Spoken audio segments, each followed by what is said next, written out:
The drawer unlocked with a quiet click.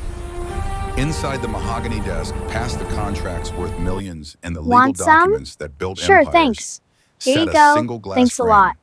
Inside that frame, a piece of faded red ribbon, barely 3 inches long, fraying at the edges, 22 years old. Elijah Carter stood at the floor-to-ceiling windows of his penthouse, 47 stories above Lake Michigan. The sunrise painted the water gold. He did not notice. He never did. His hand trembled slightly as he lifted the frame. Day 1827, 6 a.m. on a Wednesday morning. The city stretched below him, endless and indifferent. He touched the glass. Somewhere out there, if she still lived, Amara Hayes was waking up too, going to work, helping people, being the person she had always been, the person who saved him when the world looked away. His phone buzzed. Unknown number.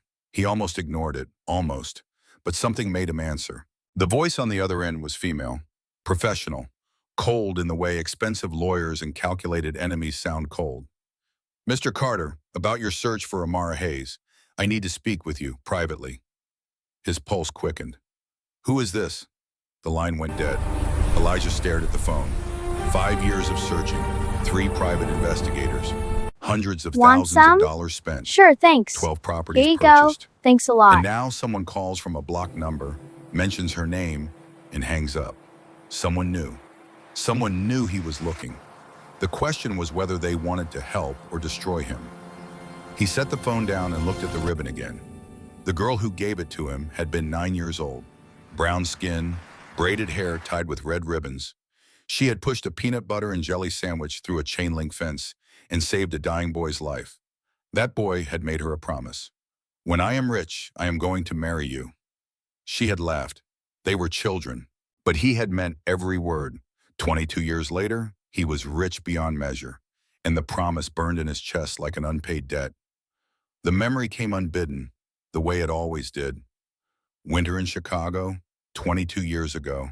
The fence at Lincoln Elementary School was chain link, 8 feet high, topped with nothing because children do not need razor wire to keep them in. They come willingly. They have parents who feed them, homes that are warm, adults who care if they live or die. Elijah Carter had none of those things. He sat on the frozen ground outside that fence, 10 years old, 2 weeks homeless. His mother had died in her sleep. No father, Want some? no relatives. Sure, thanks. Foster Here care you go. tried once. Thanks a lot. One family took him in, kept him 3 days, sent him back. Too difficult, they said. The truth was simpler. He cried at night, he wet the bed. He was a broken child, and broken things take effort to fix. So they put him back. He slipped through the cracks after that, ran before they could place him again. 2 weeks on the streets in December, temperature dropping to 15 degrees. No coat, no hat, no hope. By day 14, he could not walk straight. Dizziness from hunger. His lips cracked and bled. His fingers turned blue even when he shoved them in his armpits. He found the elementary school and sat outside during lunch recess. Watched the children eat. Watched them laugh. Watched them throw away half their sandwiches. He did not beg. He was too tired to beg. He just sat there and waited to freeze. A teacher noticed him. She walked over, irritation clear on her face. You need to leave. You are scaring the students. He tried to stand. His legs buckled. She walked away. That was when he saw her. A black girl with braided hair, maybe 9 years old, standing on the other side of the fence, watching him. Their eyes met. She did not look scared. She Want looked sad. some? Sure, Her friend thanks. called to her. Here you go. Amara, Thanks come a on. lot. But the girl did not move. Could not stop staring at the boy outside the fence. He was so thin, clothes torn, face hollow. He looked like he was dying, because he was. The girl looked at her lunchbox, her whole lunch, the only food until dinner. Her grandmother always said, "Baby, we may not have much, but we always share what we got." She walked to the fence. Her friend ran after her. "Where are you going?" The girl ignored her. Up close, the boy looked worse, eyes glassy, lips bleeding, shivering so hard his whole body shook. "Hi," she said softly. "I'm Amara. You look hungry." The boy tried to speak. Nothing came out. Amara pushed her lunchbox through the gap in the fence. "Take it. It is okay." The boy grabbed the sandwich and ate it in 4 bites. Tears streamed down his face. He ate the apple, drank the juice, even ate the crackers. When he finished, he looked at her. "Thank you." His voice was broken. "What is your name?" "Elijah." "Are you okay, Elijah?" He shook his head. "No." Amara's heart broke. "I will bring you lunch tomorrow, too." His eyes widened. "You will?" "I promise." Want The bell some? rang. Sure, Amara thanks. had to go, Here you but she go. looked back Thanks a 3 lot. times. Elijah sat there clutching the empty juice box, watching her disappear into the school. She came back the next day, and the next, and the next. For 6 months, Amara Hayes fed Elijah Carter through that fence. Every school day, rain or shine, sickness or health. No one asked her to, no one thanked her. She just did it. Her family had nothing. Subsidized housing with peeling paint and broken radiators. Her grandmother raised her while her parents worked 3 jobs between them. Breakfast was oatmeal, lunch was school provided, dinner was rice and beans. They survived barely, but Amara gave her lunch away. By week 2, her grandmother noticed. Watched Amara pack 2 lunches, did not say anything, just put more food in her lunchbox. By week 3, the whole family knew. They worked extra hours, made more food, so their 9-year-old daughter could keep feeding a white boy through a fence. They never met him, never asked his name, never expected anything in return. They just did it because it was right. Week 5, other kids started teasing Amara, calling her weird, saying she was being stupid. Her friend Keisha tried to pull her away every day, but Amara kept coming. Week 8, Want winter some? came hard. Sure, Temperature thanks. dropped to 10 Here you degrees. go. Thanks a lot. Elijah sat outside in a thin jacket, no hat, no gloves. His lips turned blue. That afternoon, Amara ran home, grabbed her winter coat, her father's gloves, a scarf, a blanket from her bed, brought them all back. "Here," she said, pushing them through the fence. "You need these, bus." Elijah shook his head. "You will be cold." "I have another coat at home." She did not. She shivered through recess in a thin sweater for 2 months. Got pneumonia, fever hit 101. Her grandmother was terrified, but Amara recovered and kept going to that fence. Week 16, Elijah got sick, coughing so hard he could not stand. Fever burning through him. Amara ran home crying, "Grandma, he is dying, please." Ruth Hayes looked at her granddaughter, looked at the medicine on the shelf. Medicine they needed. Medicine they were saving for Grandpa Joe, who had emphysema. Medicine they could not afford to replace. She made a choice. That night, Ruth Hayes went to the fence, brought soup, tea, medicine. For 2 weeks, she and Amara nursed a homeless white boy back to health through a chain-link barrier. Grandpa Joe died 3 weeks later. Not from lack of medicine. He was 84 and his lungs were Want done. some? But Ruth Sure, Hayes thanks. sometimes wondered Here if you she had go. made the right Thanks choice, a lot. trading an old man's comfort for a young boy's life. She never told anyone, not even Amara. Week 20, Elijah and Amara talked for hours. He asked questions, good questions, about her classes, her books, her dreams. She told him about wanting to help people, about becoming a social worker, about making sure no kid ever felt alone. "You are so smart," he would say. "Do not forget that." "You are smart too," she would refine. "No one ever said that before." Then they were not paying attention. Week 24, a teacher found Elijah a foster placement. His last day at the fence, Amara brought everything. 3 sandwiches, cookies, fruit, crackers, everything she could fit. She also brought her red ribbon, the one from her hair, the only nice thing she owned. She took it out, found scissors from her backpack, cut the ribbon in half. "I want you to have this," she said, tying one half around his wrist through the fence. "So you remember, someone cares." Elijah looked at the ribbon, looked at her, started crying. "When I am rich," he said through tears, "I am going to marry you." Amara laughed. "That is silly." But he Want grabbed some? the fence with both Sure, hands, thanks. looked Here at you her go. with an intensity Thanks a that lot. scared her a little. I'm not being silly, I promise. When I am rich and successful, I am coming back. I am going to marry you. I am going to take care of you, and I am going to help every kid like me. I promise." She saw he meant it. This boy, this starving, half-frozen, nearly dead boy. He meant every word. "Do not forget me, Elijah." Never. I will find you, no matter how long it takes. The bell rang. Amara had to go. She stood there, hand on the fence, looking at him. He pressed his hand against hers, metal between them. Then she turned and walked away. Elijah watched her until she disappeared. He tied the ribbon tighter around his wrist and whispered the promise again. I will come back. I will find you.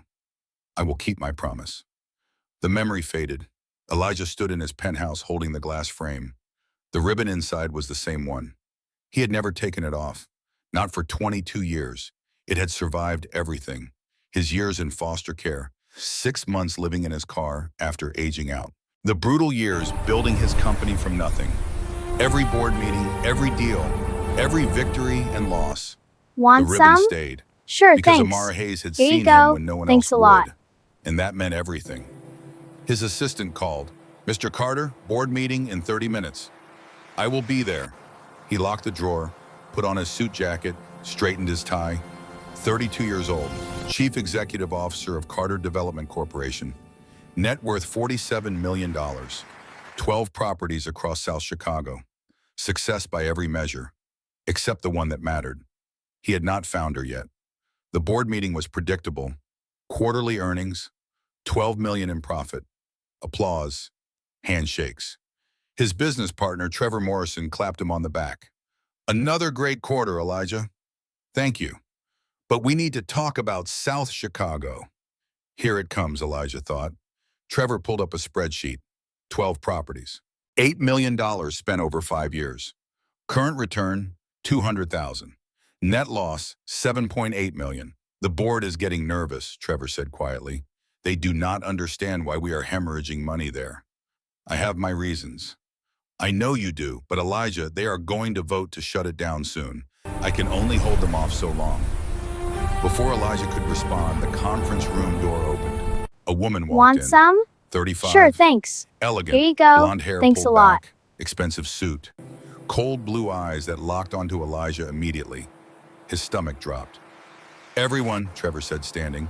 I would like to introduce our newest board member, Jessica Harmon. She represents our new investor group, 40% stake. Jessica smiled. It did not reach her eyes. Hello, Elijah. The room suddenly felt smaller. Elijah forced his face to stay neutral, professional. Jessica, I did not know you were joining the board. Surprise. She took a seat directly across from him. I hope that is not a problem. Of course not. Welcome. The meeting continued, but Elijah barely heard it. His mind raced. Jessica Harmon, his ex-fiancée, the woman he had left 3 years ago because he could not give her what she wanted. Commitment, presence, a future. He had chosen the search over her. You are obsessed with a ghost, she had screamed during their final fight. A girl from your past, someone you knew for 6 months when you were children. She saved my life. She gave you a sandwich. That does not mean you owe her your soul. But he did owe her, and Jessica never understood that. Now she sat across the boardroom table holding 40% of his company. Want some? Smiling Sure, like thanks. a predator who just Here you found go. wounded prey. Thanks a lot. After the meeting, she cornered him in the hallway. We need to talk, she said. About what? South Chicago, 12 properties, $8 million loss. What are you doing, Elijah? Investing in the community. You are looking for her. It was not a question. Still, after all these years, he said nothing. Jessica stepped closer. Her voice dropped. I tried to love you, tried to be enough, but I was competing with a memory, a 9-year-old girl who gave you food. It was more than food. Was it? Because from where I stand, you threw away a real relationship for a fantasy. If you are here to relitigate the bond, do not bother. Jessica smiled again, that cold smile. I am here because I own part of your company now, and I am going to make sure it is run properly. South Chicago is bleeding money. That ends. Soon. She walked away, heels clicking on marble. Elijah stood there, jaw clenched. Of all the people to join his board, of all the ways the universe could punish him. His phone buzzed. Community meeting tonight at 7, South Chicago Community Center. He usually sent representatives, but today felt different. After the mysterious call, Want after some? seeing Jessica, Sure, thanks. something told Here him you tonight go. mattered. Thanks a lot. He typed back, I will attend personally. Then he went to his office, opened his laptop, pulled up the file, the one he looked at every day. Search, Amara Hayes, 5 years of reports, 3 private investigators, 12 properties purchased strategically, all within a 2-mile radius of Lincoln Elementary School. His logic was simple. If Amara Hayes still lived in Chicago, she would be helping people. That was who she was. So he bought buildings, developed them, created reasons to be in the neighborhood constantly, hoping, waiting. A new report sat in his inbox from his current investigator. Found a lead, social worker named Amara Hayes, age 31, works at South Chicago Community Center. Background still unclear, sending photo. The photo loaded slowly, blurry, taken from a distance. A black woman with natural hair, professional clothes, the right age. Elijah stared at the image. His hands shook. It could be her. After 5 years, after 1,827 days, it could actually be her. He closed the laptop, looked at the ribbon in its frame. Want some? Tonight, he whispered. Sure, thanks. If you are Here you there, I go. will find Thanks you a tonight. lot. 6:45 p.m. Elijah pulled up to the South Chicago Community Center in his Mercedes. The building was old, chipped paint, flickering lights, but clean, cared for. Inside, 50 folding chairs filled a multi-purpose room. Community members filed in, families, elderly couples, young activists. Elijah straightened his tie. His $3,000 suit felt wrong here. A woman at the registration table looked up. Her eyes widened slightly. Name? Elijah Carter. Carter Development. Her expression shifted, guarded. You are the developer. Yes. Most developers send lawyers. I am not most developers. She handed him a name tag. We will see. He found a seat in the back. Heads turned, whispers rippled. That is him, the millionaire. Probably here to bulldoze everything. Elijah ignored them, scanned faces, looking, always looking. An older black woman stood at the front. Eleanor Price, Community Board President. Welcome, everyone. Tonight we discuss the proposed development from Carter Development. Mr. Carter wants to build housing and renovate our center. Want some? Murmurs, Sure, some thanks. hopeful, most Here you skeptical. go. Thanks a We lot. have heard promises before, Eleanor continued. Developers come, make speeches, then we get priced out, displaced, our community destroyed. Louder murmurs, agreement. Mr. Carter will present his plans, then we ask questions, real questions. She looked directly at him. Mr. Carter. Elijah stood, walked to the front. 50 pairs of eyes tracked him, some curious, most hostile. He opened his presentation, architectural renderings, beautiful buildings, green spaces. Good evening, I am Elijah Carter. Before I tell you about buildings, I need to tell you about myself. He paused, looked at the faces, decided to be honest. I grew up not far from here. I know what broken promises look like. I lived them. That got attention. Skeptical attention, but attention. I am proposing 60% affordable housing, not luxury condos. 60% of units reserved for current residents at current rent rates. Surprise murmurs. We will fully renovate this community center. New heating, new roof, expanded services. My company will Want fund some? it. Sure, More thanks. murmurs, less Here you hostile go. now. Thanks a lot. Job training programs, local hiring, investment in people, not just buildings. He clicked to the next slide, met their eyes. I know you do not trust me yet. You should not. Trust is earned, but I am not here to gentrify. I am here to give back to a community that gave me something I can never repay. Hands shot up immediately. Eleanor pointed to a middle-aged black man, Marcus.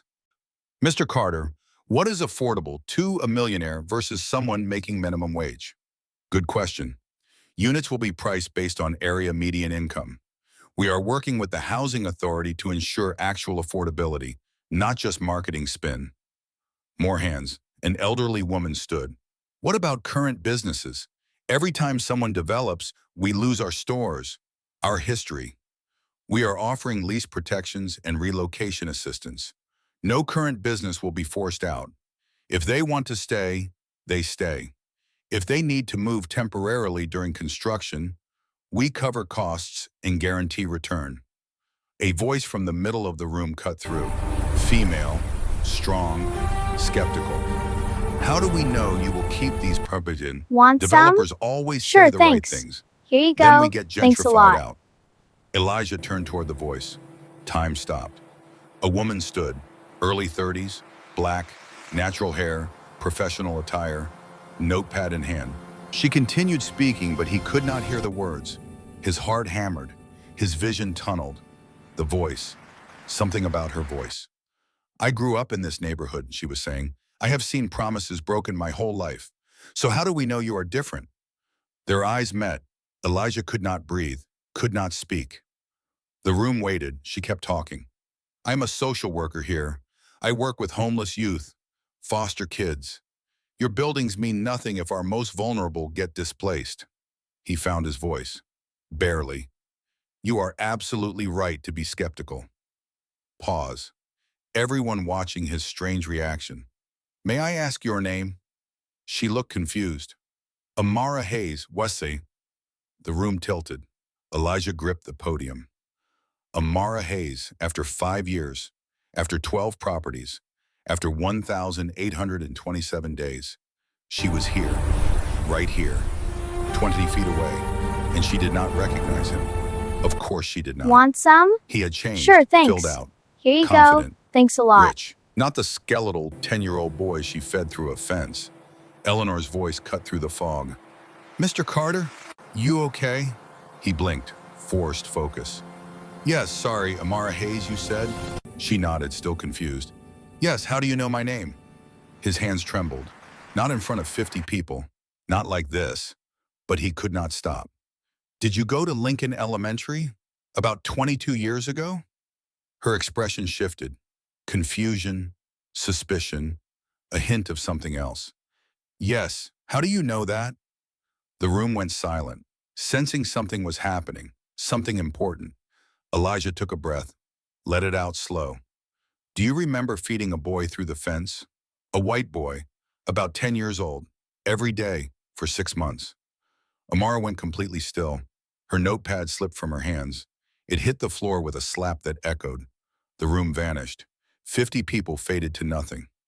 Just the two of them, separated by 20 feet and 22 years. She whispered, Elijah. Her hand went to her chest, to a locket hanging there. He nodded, could not speak, tears forming. Elijah Want Carter, some? her voice broke. Sure, thanks. It is you. Here you go. It Thanks is a me. lot. His voice cracked. I came back. Amara started crying, standing in the middle of the community center, hand over her mouth, tears streaming. The room erupted, people talking, confused, shocked. Eleanor stood. Let us take a 15-minute break. People filed out, whispers, stares. But Elijah and Amara did not move. They stood frozen, looking at each other across the space. Then slowly they walked toward each other, met in the middle. You are alive, Amara breathed. I told you I would come back when I was rich. She laughed through tears. We were children. I meant it. They stood there, not touching yet, just looking. 22 years of searching, 22 years of wondering. And here she was, real. Mara reached for the locket at her chest, opened it with shaking hands. Inside, pressed between glass, a faded piece of red ribbon. Elijah pulled his keychain from his pocket. Attached to it, another piece of red ribbon. They held them up, side by side, perfect match. The ribbon she cut in half 22 years ago, separated for 2 decades, now reunited. Both started crying. Want some? They embraced, Sure, thanks. held each other Here you tight. go. Thanks a lot. Amara sobbed into his chest. Elijah wrapped his arms around her and cried into her hair. 22 years, 22 years. Eleanor cleared her throat gently. There is an office, more private. They nodded, still crying, still holding each other.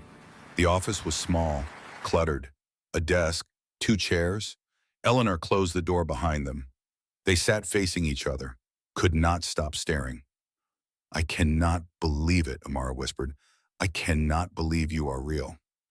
I looked for you. 5 years. Private investigators. I bought 12 properties in this neighborhood just to be close, hoping I would find you. 12 properties? You bought 12 properties looking for me? You saved my life. How could I not? Amara put her face in her hands, shoulders shaking. I thought you were dead. After you left, I went back to that fence every day for a year. I asked everyone. No one knew where you went. I thought maybe you did not make it. I almost did not, if it was not for you. They sat in silence, the weight of 22 years pressing down. Tell me you remember, Elijah said quietly. Tell me I did not hold on Want to this some? alone. Sure, thanks. Amara looked up, Here you eyes go. red. Thanks a lot. I thought about you every single day, every foster kid I met. I wondered if you were okay, if you were safe, if you remembered me. I remembered everything, every word, every moment, every sandwich. Outside the office, they could hear people returning. The meeting would resume soon, but neither of them moved. Amara finally spoke. What do we do now? I do not know, but I am not losing you again. I am not going anywhere. Good, because we have 22 years to catch up on. She smiled, first real smile, and a community meeting to finish. Can we talk after? Please. Yes. They stood, straightened their clothes, wiped their tears. Elijah held out his hand. Together? Amara took it. Together. They walked back into the meeting room, hand in hand. 50 faces turned to watch. Elijah and Amara took their seats. Eleanor resumed the meeting, but Elijah barely heard anything. He sat there, Amara's hand in his, and felt complete for the first time in 22 years. Outside, sitting in a black Mercedes in the parking lot, Jessica Harmon watched through the community center windows. She Want saw some? them, Sure, holding thanks. hands, Here you go. crying, Thanks a lot. embracing. Her face hardened into something cold and sharp. She pulled out her phone, dialed. It is me. They found each other. The voice on the other end said something. No, let them be happy tonight. Let him think he won. Another pause. Because tomorrow we show him who Amara Hayes really is. Everyone has secrets, and hers will destroy him. She hung up, opened a folder on the passenger seat, manila, thick, tab read, Amara Hayes, background investigation. Jessica flipped through pages, police reports, financial records, court documents, photos. She smiled, no warmth, just satisfaction. You found your angel, Elijah, but angels fall, and when she does, you will finally understand. She started the car, pulled away from the community center. Behind her, through the lit windows, Elijah and Amara sat together, holding hands, smiling, happy, for now. Jessica drove into the Chicago night already planning her next move. The ribbon had brought them together, but secrets would tear them apart. She would make sure of that. The office door closed behind them. Just Elijah and Amara. 22 years dissolved in an instant. They sat across from each other at a small desk Want some? cluttered with social work Sure, files. thanks. Could not Here you stop go. staring. Thanks a Could lot. not stop touching the ribbons. Proof this was real. Tell me everything, Amar said, her voice still thick from crying. 22 years. Tell me what happened after you left. Elijah leaned back. The memories were not easy, but she deserved the truth. The foster family kept me for 4 years. They were not bad people, just distant. I was a paycheck. When I turned 18, they sat me down at breakfast, said, "Congratulations, you are an adult now," handed me $200 and drove me to a homeless shelter. Amara's hand covered her mouth. I lived in my car for 6 months. A 1997 Honda Civic with 200,000 miles. Worked day labor, construction, loading docks, anything that paid cash. At night, I would sit in that car and touch this ribbon. He pulled out the keychain, the faded red fabric. Every night I would say your name, Amara Hayes. I would tell myself she saw something in you. She believed you mattered. Do not prove her wrong. Tears fell down Amara's face. I did not know. I tried to find you. After you left, I went back to that fence every single day for a year. Asked teachers, asked anyone who might know, but foster kids disappear. Want some? The system Sure, swallows thanks. them. Here you go. I know. Thanks a lot. So how did you get from that car to this? She gestured vaguely, meaning the suit, the success, everything. Elijah smiled slightly. A man named Bill Thompson. He owned a construction company. Saw me working day labor. I was fast, careful, never complained. After 3 months, he pulled me aside.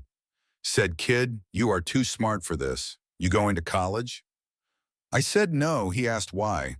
I told him I lived in my car and had $216 to my name. He got quiet. Then he said, "You work for me full time. Real salary, I will pay for community college." He just offered that? He did. I said yes before he could change his mind. Amara shook her head, amazed. I worked for Bill for 6 years. Days on job sites, nights at community college, then university, business degree. Bill taught me everything. How construction works, how to read people, how to see value where others see problems. When he retired, he sold me the company, gave me a deal I could actually afford, told me to make something of it. And you did. I did. I renamed it Carter Want some? Development. Sure, Started thanks. small, Here you flipping go. houses, Thanks a lot. then apartment buildings, then commercial properties. I never forgot where I came from. Every deal, every decision, I thought about you, about what you taught me.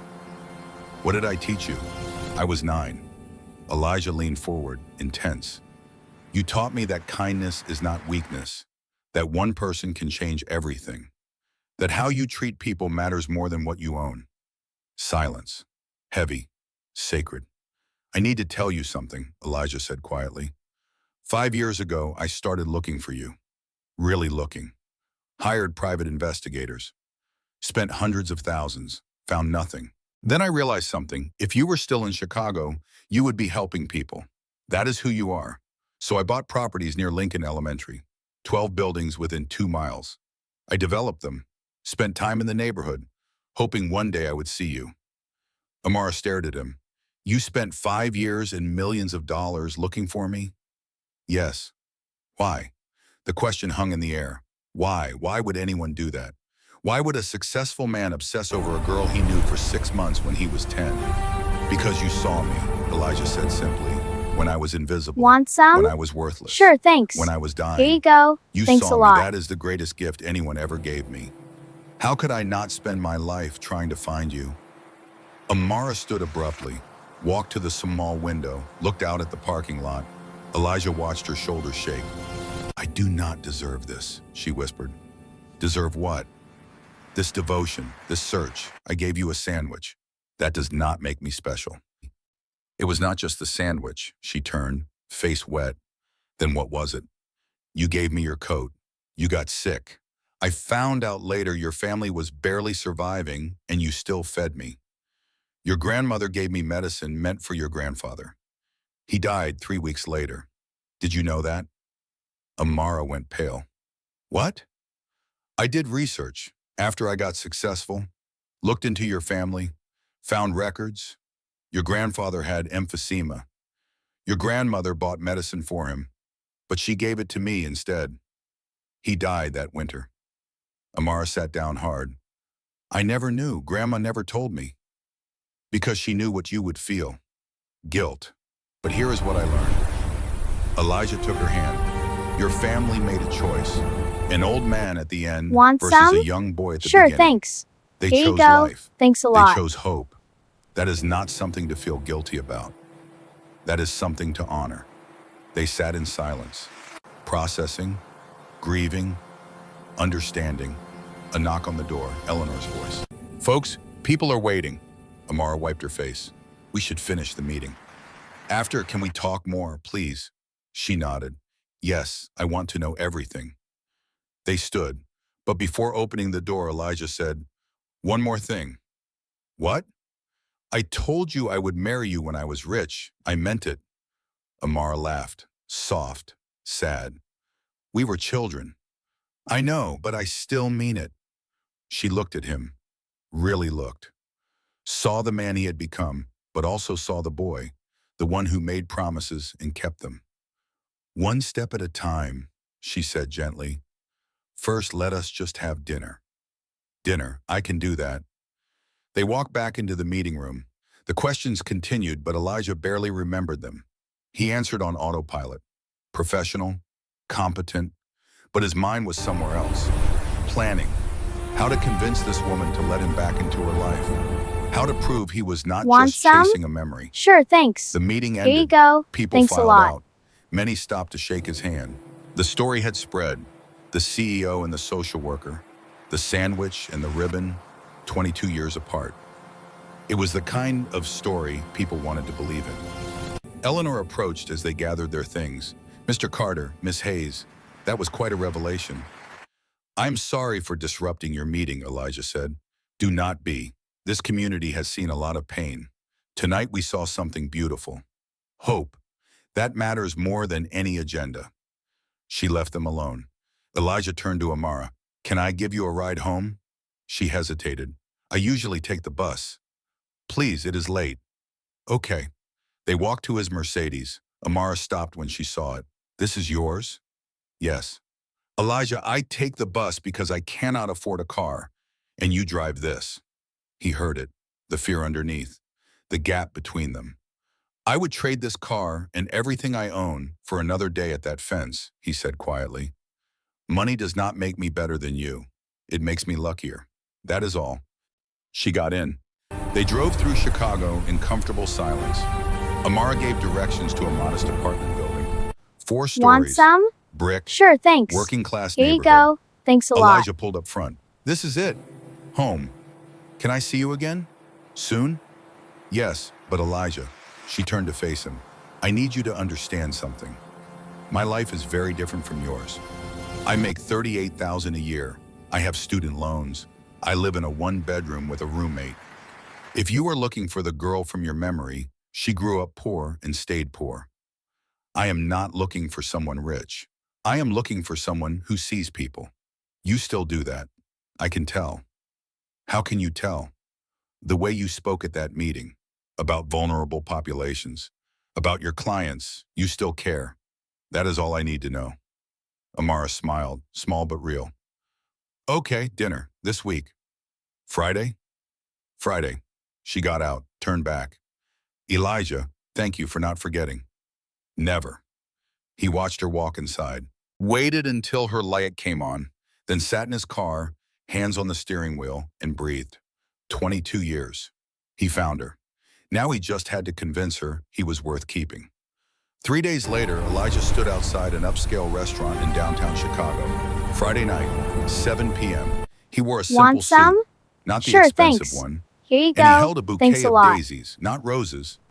Daisies, because 22 years ago, Amara had mentioned she liked simple flowers. Wildflowers, things that grew without permission. She arrived at 7 on the dot, took the bus, wore a black dress, the only nice dress she owned, he would learn later. She saw the daisies and her eyes filled. You remembered. I remember everything you ever told me. Dinner was at a small Italian place, private corner, candles, simple but elegant. Amara was uncomfortable at first. This was too much, too fancy, but Elijah kept the conversation light, asked about her work, her life, her dreams. She told him about becoming a social worker, how she saw kids in the system every day who reminded her of him. Foster kids aging out with nowhere to go, teenagers sleeping in cars or on couches, the system failing them over and over. I try to help, she said, but there are so many, and the resources are so limited. I feel like I am bailing water on the Titanic. Then we build more boats, Elijah said. She laughed. It is not that simple. Why not? Because it takes money and political will and Want coordination. some? Sure, Things thanks. that do not happen. Here you go. Thanks a What if lot. they did? Amara looked at him. What do you mean? I mean, what if someone funded a real program, comprehensive support for youth aging out, housing, education, job training, mental health, everything. That would cost millions. I have millions. She put her fork down. Elijah, just think about it. If money was not an issue, what would you build? And she told him. For the next hour, Amara described her dream program. Transitional housing in safe neighborhoods, partnerships with colleges and trade schools, job placement with companies who understood these kids, trauma-informed therapy, life skills coaching, a whole support system that did not abandon them at 18. Elijah listened, asked questions, took mental notes, After dinner, he said, "Can I show you something?" "What?" "A place. It is important." They took his car to Millennium Park, late evening, nearly empty. Winter lights sparkled. Elijah led her to a specific bench overlooking the city. "I need to tell you something," he said. They sat. Chicago stretched before them. Millions of lights, endless possibility. Elijah pulled out his phone, Want showed some? her a photo, Sure, a young thanks. man, Here 18, you go. gaunt, Thanks a lot. sitting on this exact bench, wearing ragged clothes, dead eyes, but on his wrist, clearly visible, a red ribbon. "That is you," Amara whispered. "6 months after I aged out, I had the car, but sometimes I could not afford gas. So I would come here, sit on this bench, look at the city, all those buildings, all those successful people, and I would touch this ribbon and make myself a promise." "What promise?" "That I would make something of myself, that I would find you, that I would prove your kindness was not wasted." He swiped to the next photo, a map of Chicago, 12 red pins clustered in South Chicago. "These are my properties, all within 2 miles of Lincoln Elementary. I bought them over 5 years. People thought I was crazy. My business partner kept asking why. I never told him. I just kept buying, developing, spending time there. Because I knew if you were still in Chicago, you would be in that neighborhood, helping people." Amara stared at the map. "You really did search for me. Every day, every decision, every deal. I asked myself, would Amara be proud of this? Would this honor what she taught me?" She turned to him, tears on her Want face. some? Sure, "You did all thanks. that. Here for you me. go. Thanks a Not just lot. for you, because of you. There is a difference, Burns." They sat close, not touching but almost, the space between them charged with possibility. "I told you I would marry you when I was rich," Elijah said quietly. "But I realize now I was wrong." Amara's face fell slightly. "Oh, I was wrong because I was already rich. The day you saw me through that fence. Rich is not about money. It is about being seen, being valued, mattering to someone. You made me rich at 10 years old. Everything after was just catching up to what you already gave me." She started crying again. Seemed like all they did was cry. But these were good tears, healing tears. "I do not know if I am in love with you yet," Amara said honestly. "I do not know if you are in love with me or with the memory of a 9-year-old girl. Fair. But I want to find out. That is all I am asking." They kissed, gentle, tentative, 22 years in the making. When they pulled apart, both were smiling. "One step at a time," Amar said. "One step at a time." 2 weeks passed. They saw each other 4 times, officially calling them meetings, discussing the community Want some? center, the Sure, development thanks. plans, Here the you go. proposal. Thanks a lot. But really they were dates.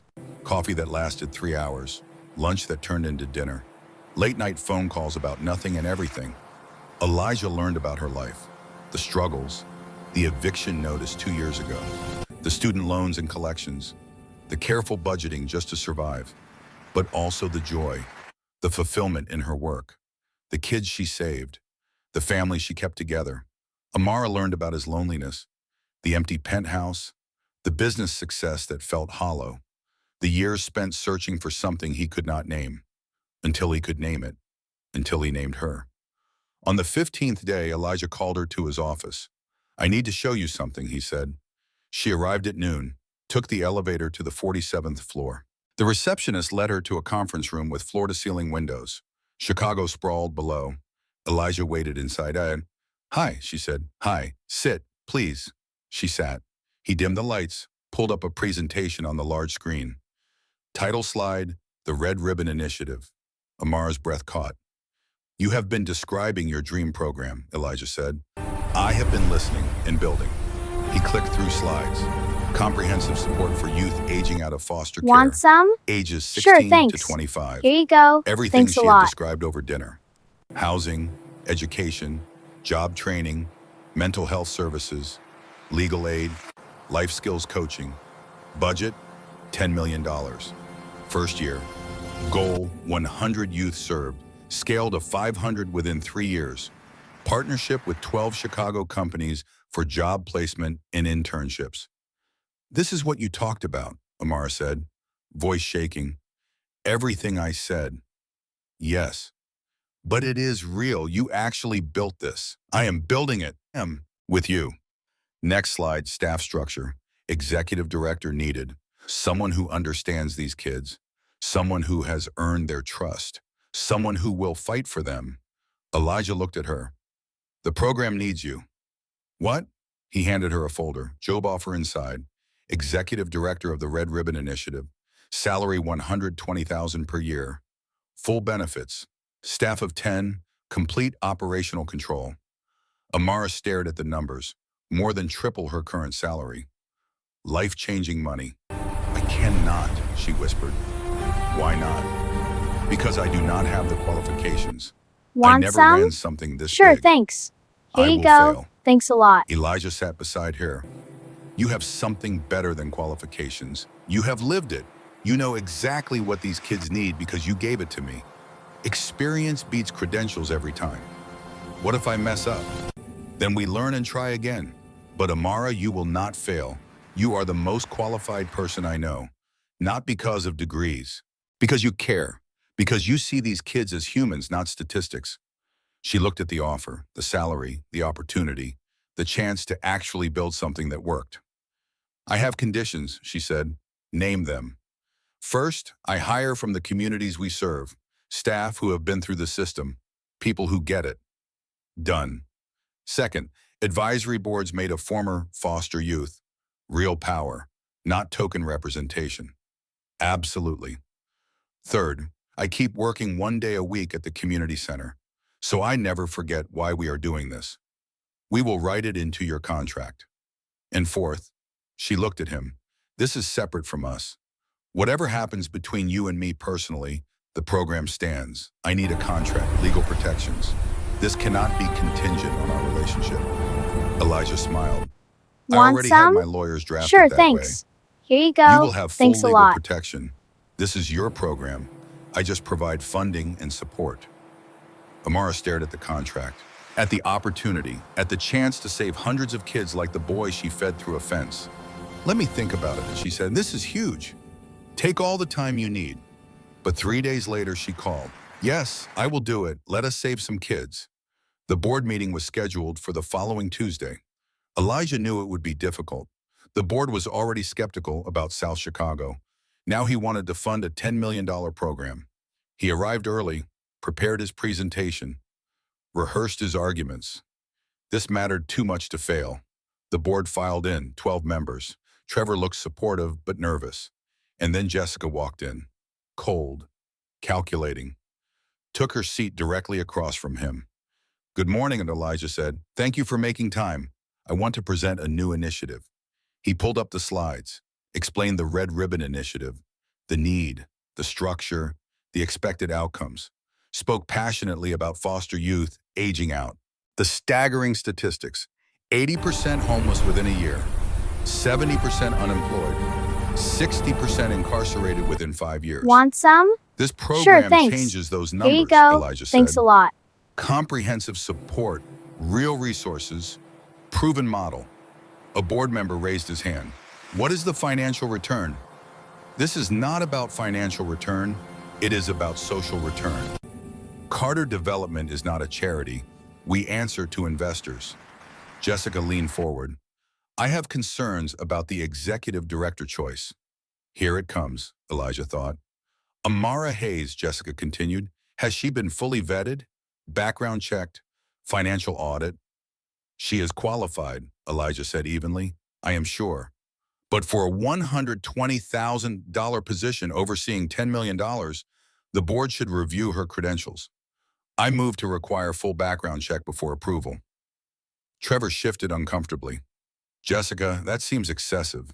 But does it? We are talking about significant resources, company liability. We should do our due diligence. The board murmured. Some agreed. Elijah's jaw clenched. Fine, he said. Run your background check. You will find Amara Hayes is exactly who she says she is. Jessica smiled. I am sure we will. The vote was tabled pending the background investigation. Want some? Elijah Sure, left thanks. the boardroom furious. Here you go. Trevor Thanks a caught him in lot. the hallway. What is Jessica doing? Trevor asked. Being Jessica. She has it out for this program. And for you. I know. Be careful, Elijah. She owns 40% now. She can make things difficult. Elijah knew Trevor was right, but he had not survived the streets by backing down. If Jessica wanted a fight, he would give her one. The program launched despite the board drama. 25 youth showed up for the initial intake interviews. Amara spent a week meeting with each one, learning their stories, building trust. One kid stood out. Darius Washington, 16 years old, parents died in a car accident when he was 12, foster care for 4 years, aged out at 16, been on the streets for 4 months. But there was a complication. Darius was undocumented, brought to the United States as an infant by his parents. No legal status. And immigration had just found out. They are processing deportation, Darius told Amara, voice shaking. They want to send me to Guatemala. I have never even been there. I do not speak Spanish. This is my home. Amara brought Elijah into the meeting. We have to help him, she said. Elijah looked at Darius, saw himself, Want a some? kid abandoned by the Sure, system, thanks. thrown Here you away. go. Thanks a We lot. will fight this, Elijah said. I will get you the best immigration lawyers. We will find a way. Darius started crying. Why? Why would you help me? Because someone helped me once, when everyone else walked away. But helping Darius meant taking on immigration, meant publicity, meant risk. And Jessica noticed. 2 days later, she called an emergency board meeting.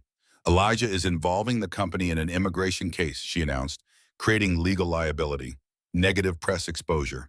This is reckless. Helping a kid is not reckless, Elijah shot back.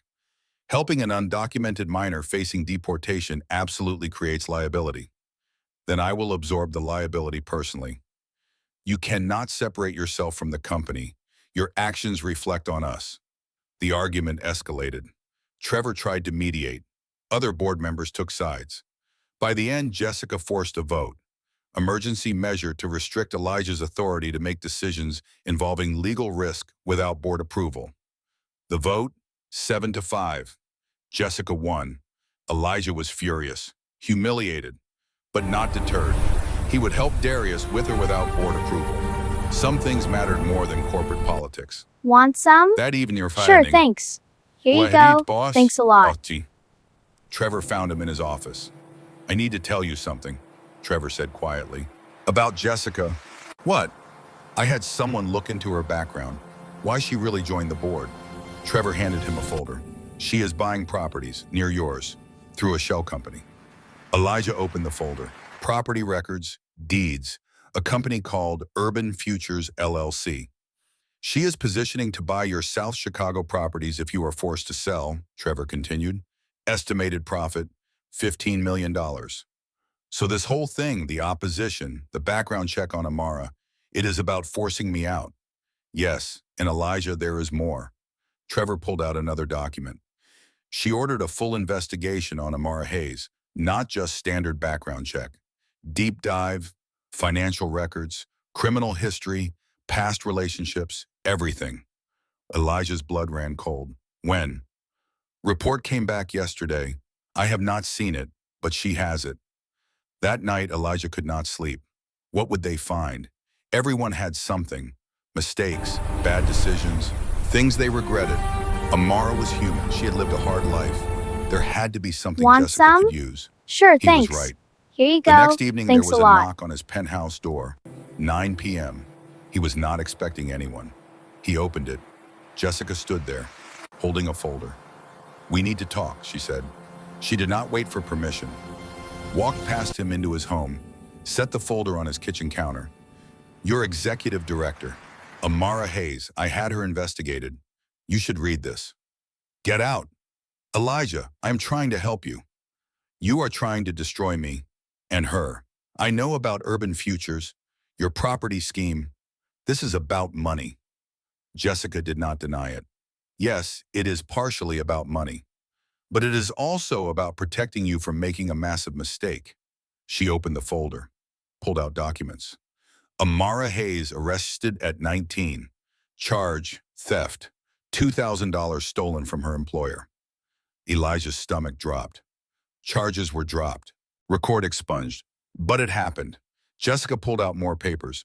Also, she dated someone 5 years ago, Marcus Chen. Relationship ended badly.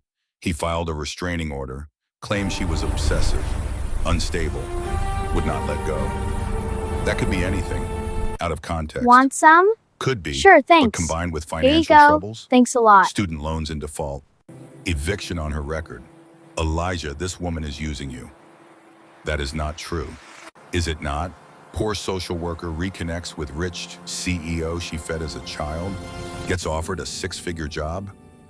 How convenient. She did not know who I was until the meeting. Or she is a very good actress. Jessica stepped closer. I tried to love you. You chose a ghost over me. Now that ghost is real and she is not what you remember. Wake up. She left the folder and walked out. Elijah stood alone in his penthouse, staring at the papers. His hands shook. This could not be real, but the documents looked official. Arrest record, court filing, financial records. He should talk to Amara, hear her side. But doubt crept in. The poisonous kind, the kind that ruins everything. He picked up his phone, put it down, picked it up again. Finally, he texted her. Can we talk? Tonight? She replied immediately. Of course, I will come over.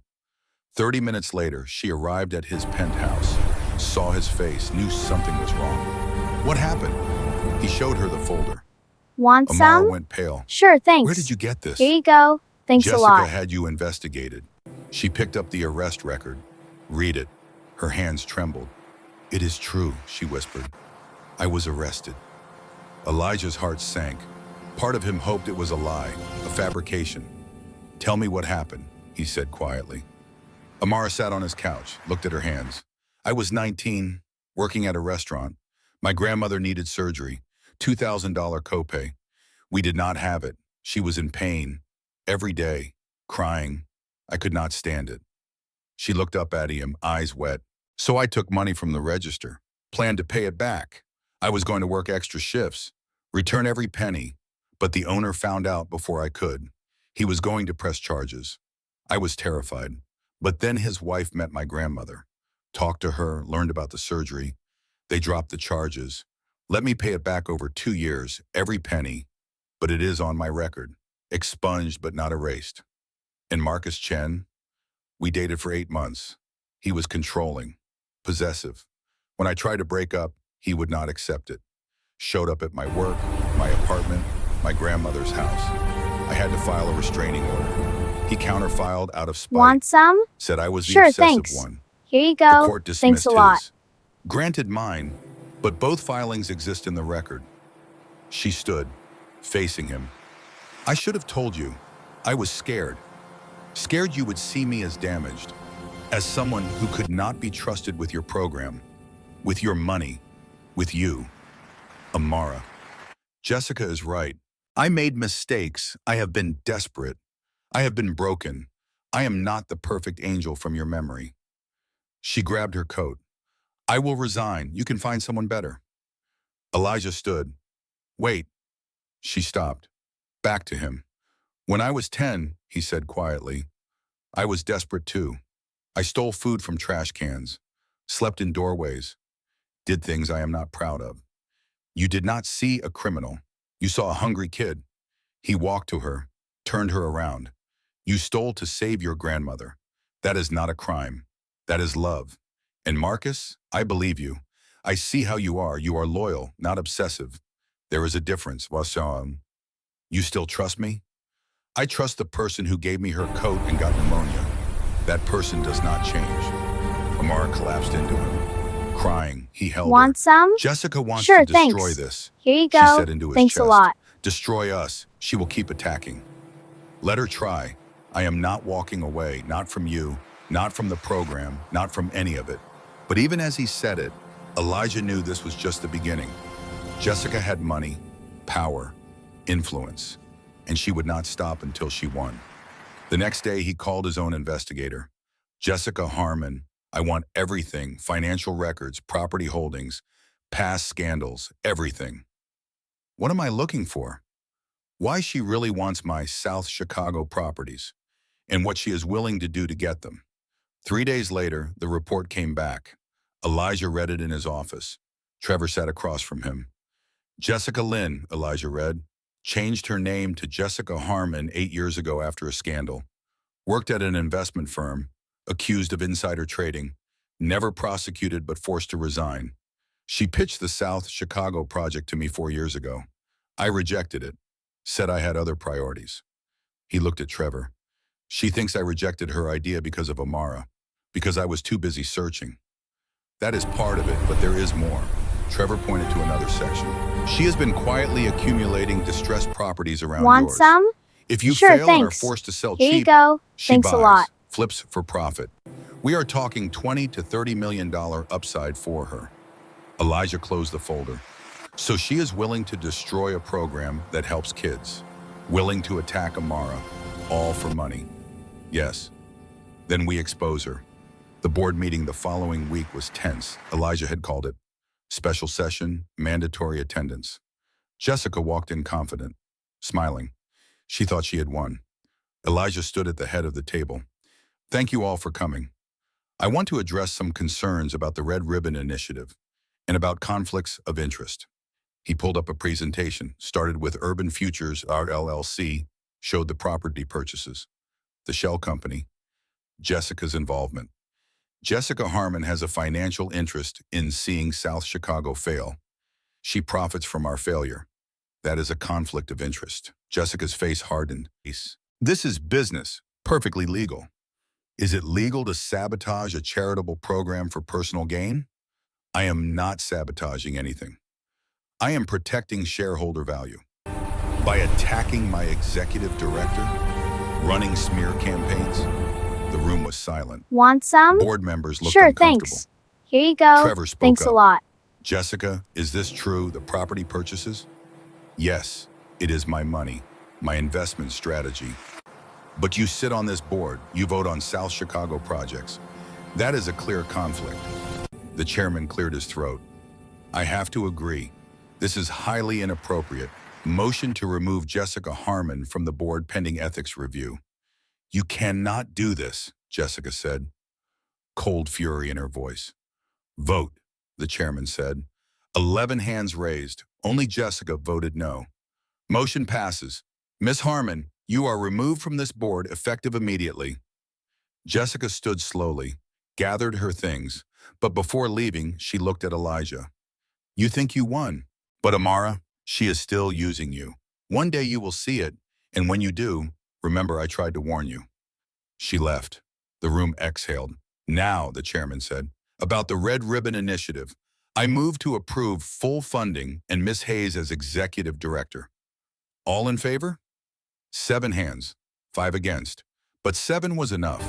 The program was approved. Elijah left the boardroom exhausted but victorious. He called Amara. Want some? It is done. You are Sure, officially thanks. executive Here director. you go. Thanks The a lot. program is real. She started crying on the phone. We are going to save so many kids. We are. That evening they celebrated quietly. Dinner at her apartment. Nothing fancy, just the two of them. Talking about the future, about the kids they would help, about what came next. Elijah's phone rang at 9 p.m. Unknown number. He almost ignored it, but something made him answer. Mr. Carter? A young voice, terrified. It is Darius. Darius, what is wrong? Immigration officers came today. To the center. They have my deportation order. I have 24 hours. They are sending me tomorrow. What? No, we were fighting that. The appeal was denied. I am out of time.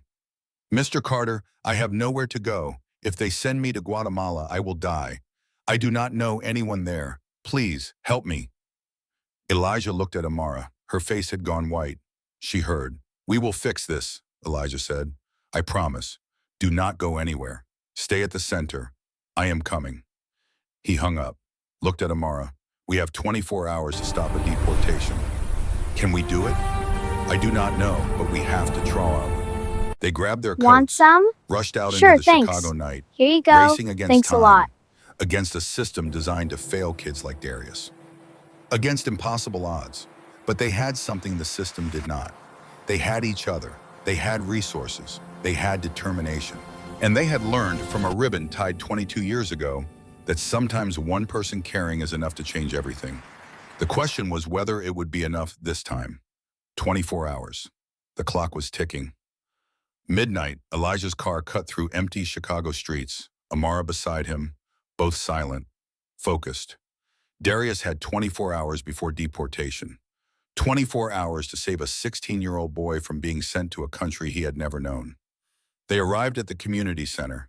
Darius sat in a back room, face in his hands. Eleanor Price sat with him. She looked up when they entered. Relief and fear mixed in her expression. "Thank God you came." Elijah knelt in front of Darius. "Look at me." The boy looked up, eyes red, terrified. "We are going to fight this, I promise."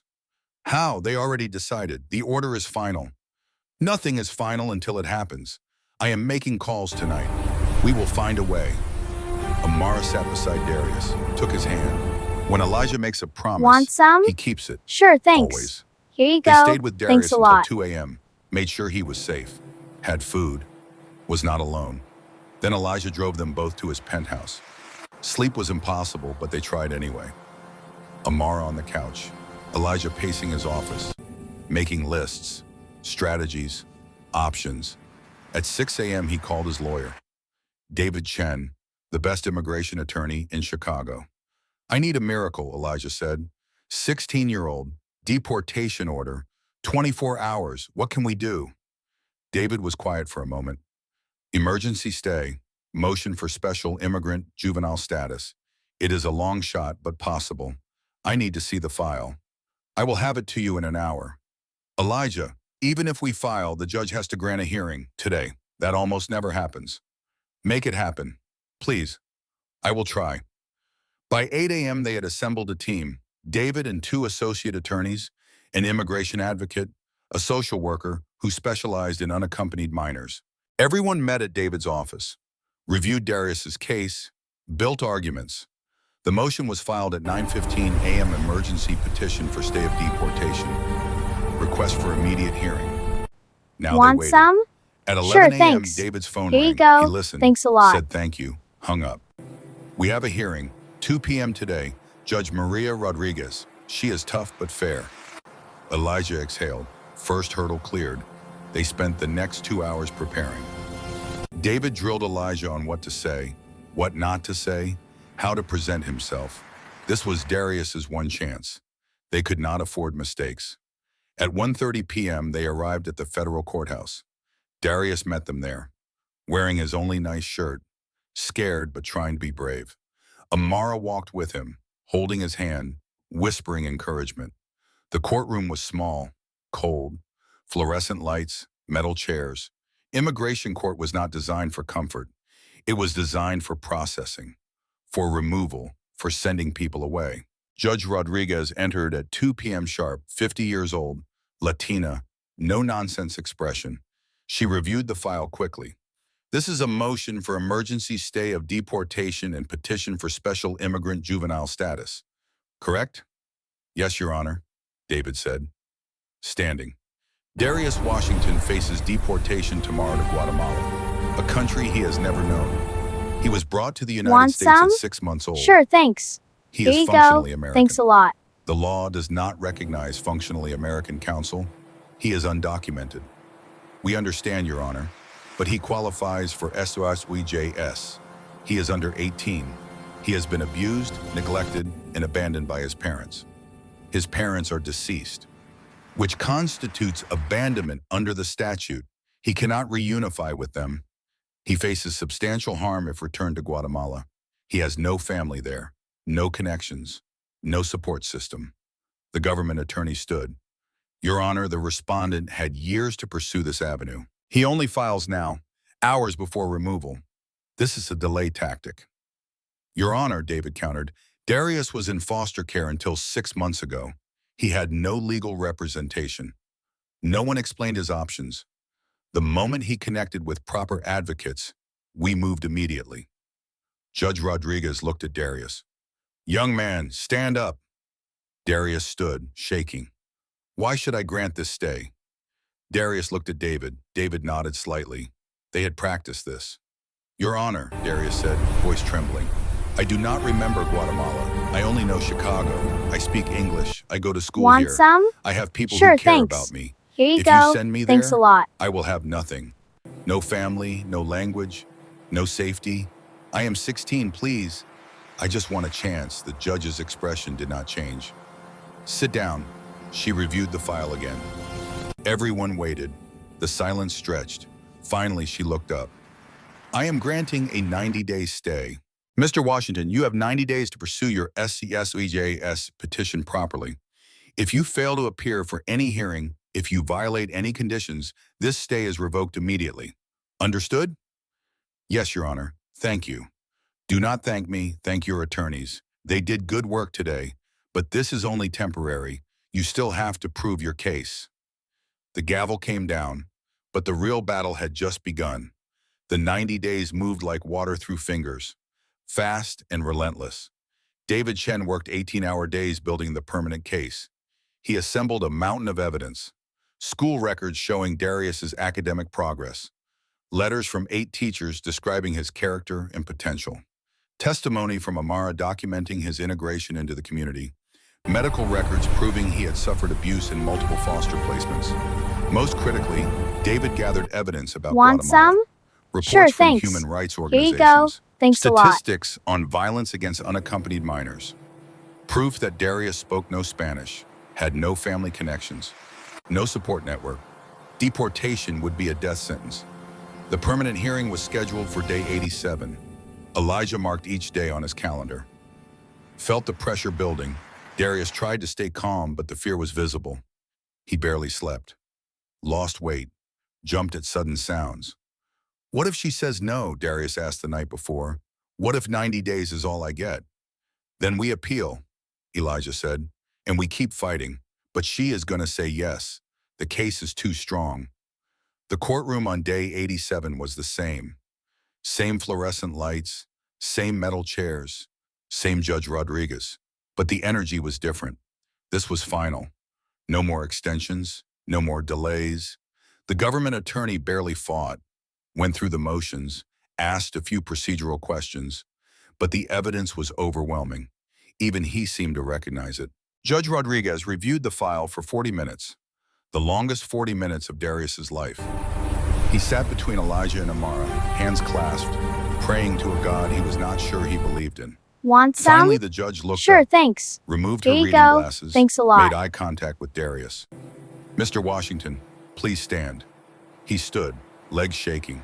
I have reviewed your petition for special immigrant juvenile status thoroughly.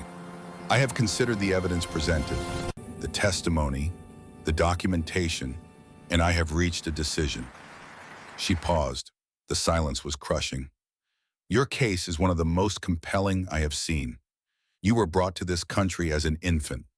Through no fault of your own, you grew up undocumented. The system failed you repeatedly. Foster care, immigration enforcement. No child should endure what you have endured. Darius could not breathe. Returning you to Guatemala would constitute extreme hardship. You have no ties there, no family, no resources. You would be an unaccompanied minor in a dangerous country where you do not speak the language. That is not justice. That is cruelty. The judge leaned forward. Therefore, I am granting your petition. You are hereby authorized to remain in the United States under special immigrant juvenile status. You may pursue permanent residency and eventually citizenship. Mr. Washington, you are home. Legally, Want some? permanently. Sure, thanks. Congratulations. Here you go. The Thanks a gavel lot. came down. Darius collapsed. His legs simply gave out. Elijah caught him before he hit the floor, held him as he sobbed. Amara wrapped her arms around both of them, all three crying in the middle of a federal courtroom. You are safe, Elijah whispered. Finally, truly safe. David Chen stood to the side, wiping his own eyes. In 20 years practicing immigration law, he had never felt a victory this complete. They walked out of the courthouse into bright afternoon sun. Darius started crying. Relief, fear, everything at once. Amara hugged him. Elijah shook David's hand. 90 days, we can work with that. We can, but Elijah, this is not over. We have to build a comprehensive case. Documentation, witnesses, evidence of hardship. It is going to take work, whatever it takes. Media had gathered outside. Somehow word had spread. Local news, cameras, reporters, they swarmed. Mr. Carter, you fought immigration for this teenager. Why? Elijah looked at the camera, thought about his answer, then spoke from the heart. Because the system failed me too when I was his age. I was homeless, starving. Want some? One Sure, person thanks. saved my life by Here caring. you go. Thanks a lot. Today, I am returning that favor. Darius deserves a chance. Every kid does. The clip went viral within hours. CEO fights deportation. Homeless boy becomes millionaire. Saves teenager. The story had everything. Drama, redemption, hope. By evening, it had spread nationally.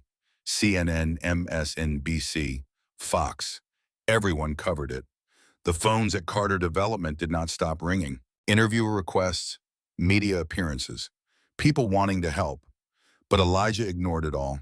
He sat with Amara in his office, exhausted, relieved, grateful. We bought him time, Amara said. Time is all we needed. She leaned against him. You know what this means? The program. It is real now. We saved our first kid. Elijah smiled. 90 days, then we save him permanently. 6 months passed like water through fingers. The Red Ribbon Initiative grew beyond anything Elijah imagined. That initial group of 25 youth became 50, then 75, then 127. Each one with a story. Each one fighting to survive. Want some? Jasmine Sure, Brooks, thanks. 17, Here you go. had been Thanks living a in her lot. car after escaping an abusive foster home. The program gave her housing, therapy, support. She finished high school, top of her class, got a full scholarship to community college. She wanted to study social work. Be like Miss Amara, she said. Tyler Washington, 16. Parents died in a car crash. Depression nearly killed him. Elijah met with Tyler personally, shared his own story, the homelessness, the despair, the ribbon that saved him. Tyler started therapy, went back to school. 6 months later, he was smiling again. Said he wanted to study business, be like Mr. Carter, Marcus, 15, Malik, 17, Sarah, 14. More names, more stories, each one proof that the program worked. The retention rate was 89%. National average for similar programs was 40%. 67 participants enrolled in education or job training. 45 had stable housing. 0 returned to homelessness. 0. Jessica Harmon did not vanish quietly. 2 months after her removal from the board, she struck back with a lawsuit. Claimed Elijah had misused company resources for Want personal some? gain. Sure, The Red thanks. Ribbon Initiative, Here her you lawyers go. argued, Thanks a was a lot. vanity project funded with shareholder money to impress a woman. The case dragged for 3 months, cost Elijah $200,000 in legal fees, but his attorneys demolished every claim.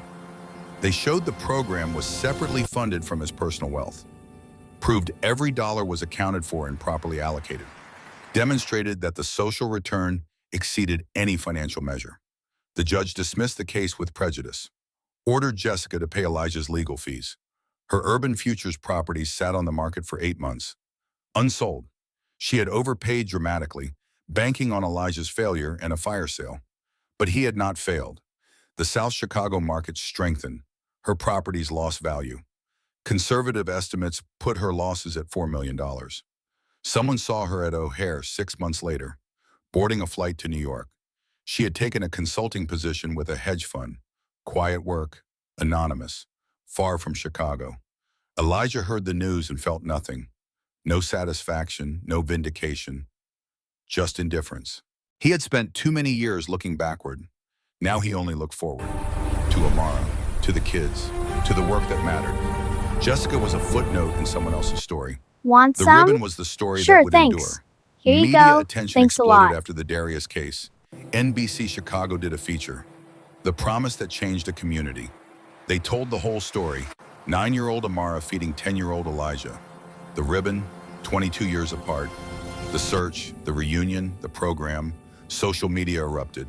Hashtag Red Ribbon started trending. People tied red ribbons on their wrists, committed to help one person in need. The challenge went viral. Celebrities participated. Athletes, musicians, actors.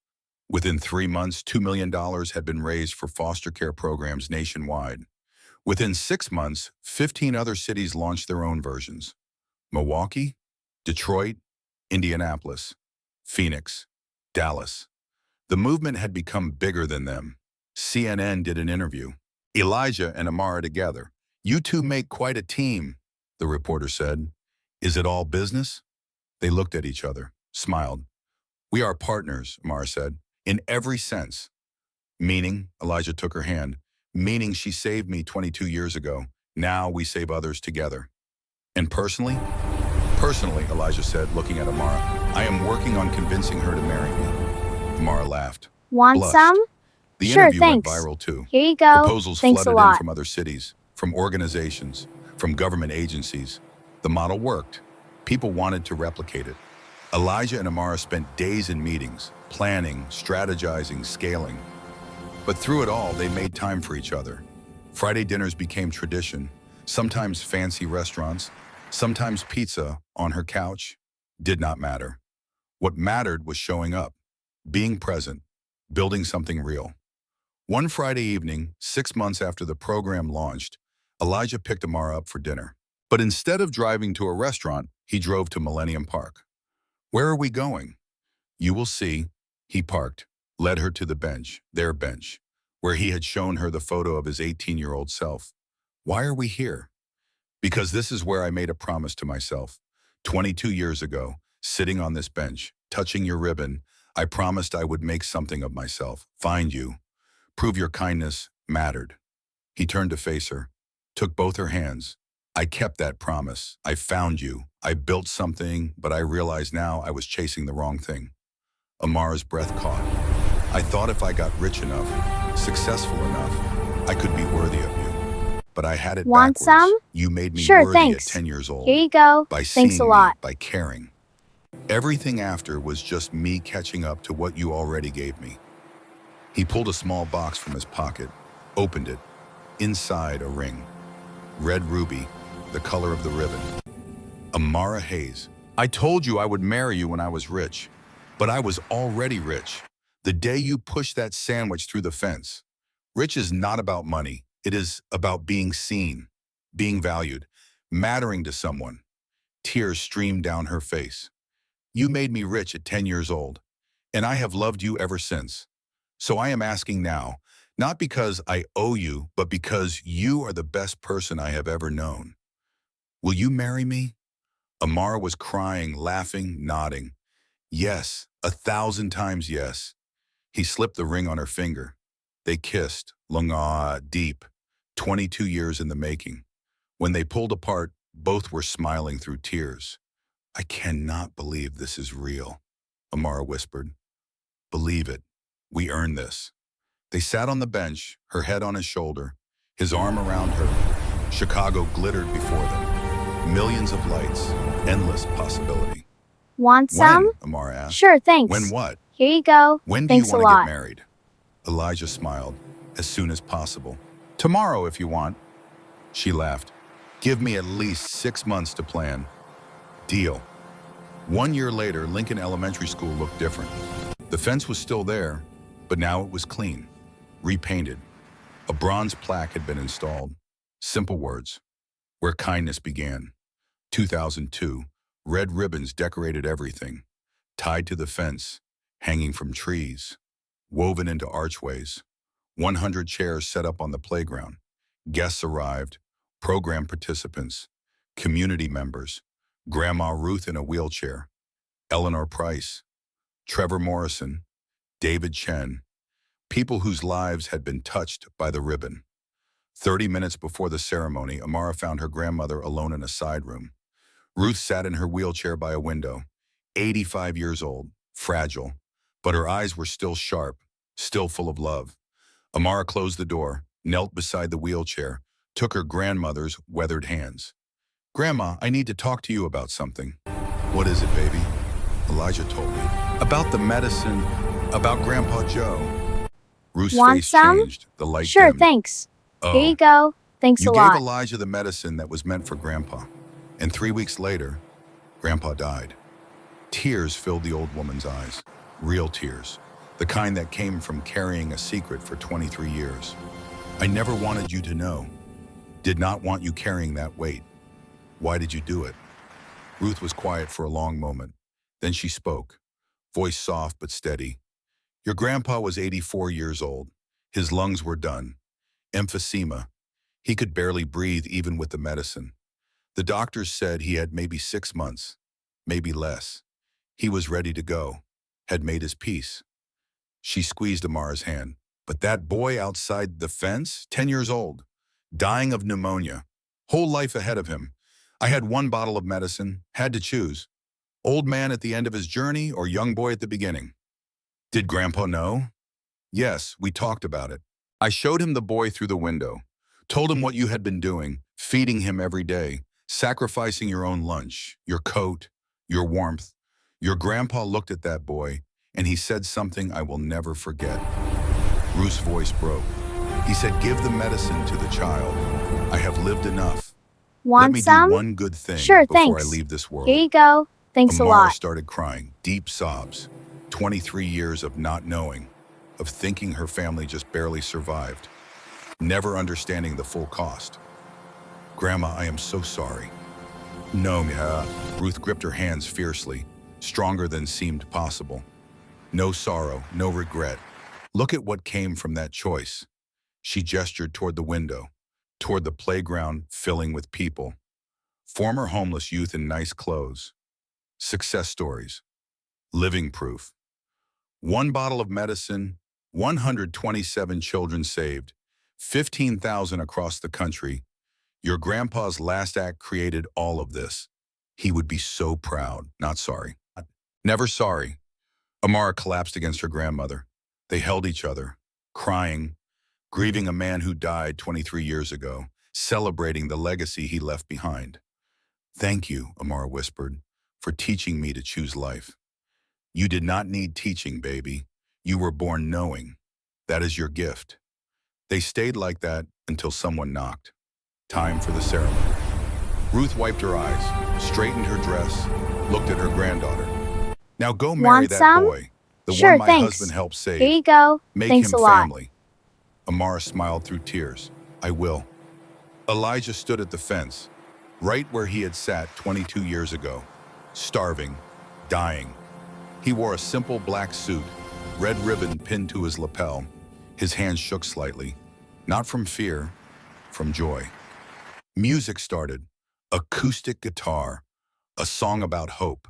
Amara appeared at the edge of the playground, wearing a simple white dress, natural hair adorned with red ribbons.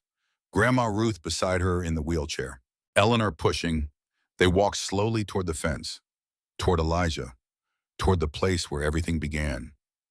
When they reached him, Grandma Ruth looked up, 85 years old, thin, weak, but her eyes were bright. You take care of my baby, she whispered to Elijah. With my life, he promised. The ceremony was simple. A community pastor officiated. He told the story, the fence, the sandwich, the ribbon, the promise, 23 years of separation, the reunion, the program, the legacy. Then Elijah and Amara faced each other, hands joined, ready to speak vows. Elijah went first. Want some? Amara, when I was Sure, 10 and thanks. dying, you Here you gave me a go. sandwich, Thanks a but lot. you gave me so much more. You gave me dignity, value, hope. You saw me when I was invisible. That gift changed everything. His voice caught, he breathed, continued. I promise to spend my life being worthy of that gift, to see others the way you saw me, to protect those who cannot protect themselves, to love you with everything I am, and to never forget where I came from, because you will always be right here. He touched his heart. Amara's turn, tears already falling. Elijah, when I was 9, I gave you my lunch. I did not know it would change my life. Did not know you would become this man, this protector, this force for good. She smiled through tears. You taught me that kindness multiplies, that one small act creates infinite ripples. I promise to keep choosing kindness, to choose you every day for the rest of my life, to show up the way you showed up for Darius, for Jasmine, for Tyler, for every child who needs us, and to love you forever. The pastor smiled.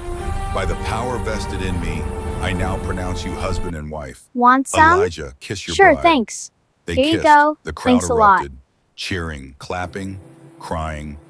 100 people celebrating love, celebrating survival, celebrating the fact that sometimes broken things heal and promises are kept. The reception was at the Amara Hayes Center. Yes, they had renamed it, despite her protests. The building was beautiful now, renovated, expanded, state-of-the-art, but still welcoming, still home. Darius gave the toast. He had won his immigration case, been granted legal status, was thriving. Mr. Carter and Miss Amara taught me something, Darius said, voice strong, confident. Family is not who you are born to. It is who shows up when everyone else walks away. They showed up for me, for all of us, and we will spend our lives showing up for others. That is the ribbon way. People cheered, clinked glasses. As the sun set, Elijah and Amara slipped away, walked to the fence. Just the two of them. They tied fresh red ribbons to the metal. For the next kid, Elijah said, there is always a next kid. They stood in comfortable silence, then footsteps behind them, small, hesitant. They turned. A little girl stood there, 8 years old, black, Want some? thin, Sure, worn thanks. clothes, Here you alone. go. Thanks a She lot. looked scared but determined. Excuse me, she said quietly. Elijah and Amara looked at each other. The moment froze. Time collapsing. History repeating. Hi, sweetheart, Amara said, kneeling. What is your name? Sarah, I am hungry. Do you have any food? Amara's breath caught. Elijah's eyes filled. The exact moment, 23 years later. Full circle. Yes, Amara said gently. We have lots of food. Come with us. She held out her hand. Sarah took it. Elijah pulled a red ribbon from his pocket. Always carried them now. Tied it around Sarah's wrist. Sarah, this ribbon means something. It means someone believes in you. Keep it. One day when you are bigger and stronger, give it to someone else who needs hope. Sarah looked at the ribbon, then at them. Why are you helping me? Amara opened her locket, showed Sarah the ribbon inside. Because someone once helped him, she said, pointing to Elijah, and he never forgot. Now we help you. One day you will help someone else. That is how it works. Sarah smiled, small but real. I will, I promise. They walked Sarah inside, fed her, called social services, made sure she was safe. Want some? Started her intake into Sure, the program. thanks. Here you By go. midnight, Sarah Thanks was a lot. placed in emergency foster care. Good people, vetted, safe. But she would be in the program. They would monitor, protect, guide. Elijah and Amara stood in the parking lot, wedding over, first day of marriage, already saving another kid. This is our life now, Amara said. I would not want it any other way. They drove to Elijah's penthouse. Their penthouse now, exhausted, happy, complete. In his office, Elijah opened the drawer, the glass frame with the original ribbon. He looked at it, then at his wife, then back at the ribbon. You know what I realized, he said. What? That ribbon saved thousands of people.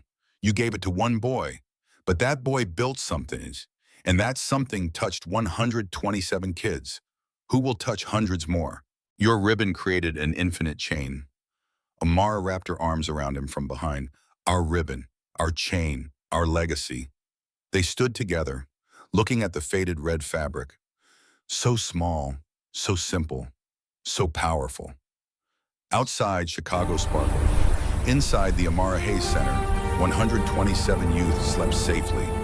Across the Want country, some? 67 Sure, cities thanks. now had red Here you ribbon go. programs. Thanks a lot. 15,000 youth served.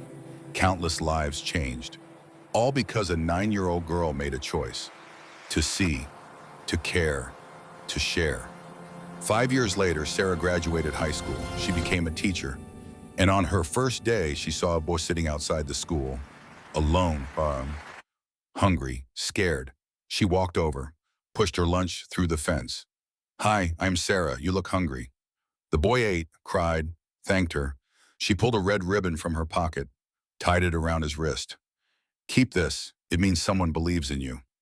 The cycle continued, would always continue, because kindness does not end.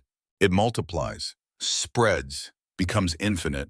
One sandwich, one ribbon, one choice, changed everything. The end was just another beginning. And somewhere, watching it all unfold, Elijah and Amara Carter knew they had kept their promise. Not just to each other, but to every child who needed saving. The ribbon was waiting. It always would be.